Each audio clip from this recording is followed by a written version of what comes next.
Hi everyone, it's Mrs. Woodward here, and we're going to read together from The Chocolate Touch by Patrick Skene Catling. I'm going to be reading chapter 9. Oh, here we go. Oh, the shame of it, the humiliation. John wept breathlessly as he ran, shocked and frightened, indignant and angry at the world that had suddenly turned against him. Mean old things, John thought, blaming Miss Plimsoll and Mrs. Quaver for his failures, even though nothing had happened to him had been their fault in any way. Horrible old school, he thought, even though he'd liked school until that morning. Hateful Susan, he thought, even though he knew at the same time that he was really longing for her to be friendly with him again. Through the window, Mrs. Midas saw John coming up the pathway. "Hello, John, dear," she called from the living room. "You're home early today. How nice! As a reward, there'll be a piece of chocolate after supper." "I hate it!" John shouted. He was crying, too hard to say anything else for a moment. When she heard the sound of his voice, Mrs. Midas rushed into the hall. "Why, what's the matter, dear?" she asked, putting her arm around him. John twisted away from her, gasped, he ran past her and started up the stairs toward his bedroom.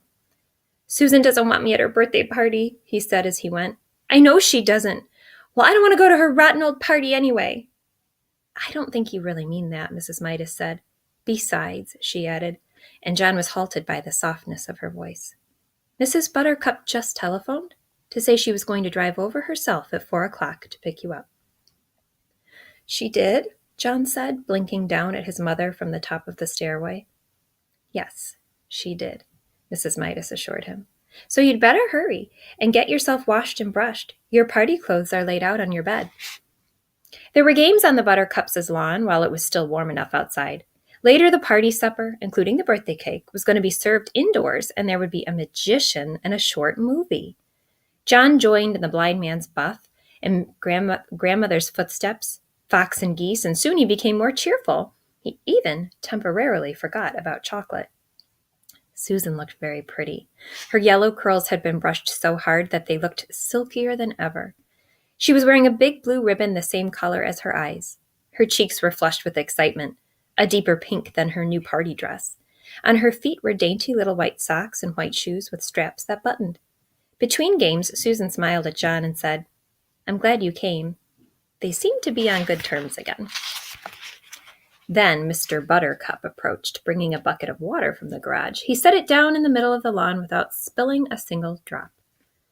"We're going to duck for apples," Susan whispered to John. "The boys against the girls. You can be captain of the boys' team." The two teams lined up for the race, Susan leading the girls, John the boys. "The idea is," Mr. Buttercup explained, "when I say go, not yet, John, Susan and John will run to the bucket. There are 12 apples floating in the bucket and 12 people in the race. Using only their teeth, Susan and John will grab their apples and run back to their lines. As soon as they touch the hands of the number 2 runners in their teams, Denny and Duncan, Susan and John will go to the end of their lines, and Denny and Duncan will run to the bucket to duck for apples. Do you all understand the way it's going to work? All right. 1 to get ready, 2 to get steady, and 3 to go!" Susan bounded ahead like a jackrabbit and had her face deep in the bucket by the time John reached her side and crouched down for his apple. He got his eye on a big red one with the stalk jutting up conveniently for him to grab. He lowered his face, opened his mouth, and lunged. Somehow his nose reached the apple before his teeth did and pushed it below the surface of the water. John's mouth followed the apple down. Then a terrible thing happened. The clear water in the bucket turned into dark, brown, sweet liquid chocolate. Susan and John immediately pulled their heads up, but it was too late. Their faces were drenched with chocolate syrup. "Oh!" Susan exclaimed, wiping chocolate out of her eyes. Chocolate syrup dripped down all over her delicate pink, pale dress. "Oh!" she moaned. John was in the same state. There was chocolate all over his face. There was chocolate on his white shirt front and on his gray flannel shorts, and there was chocolate in his mouth. "Look," John said. "Look."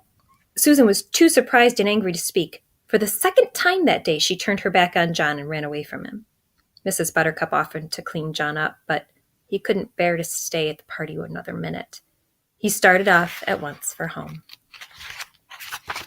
That's the end of chapter 9. I hope you enjoy continuing the book. The chocolate touch. Thanks.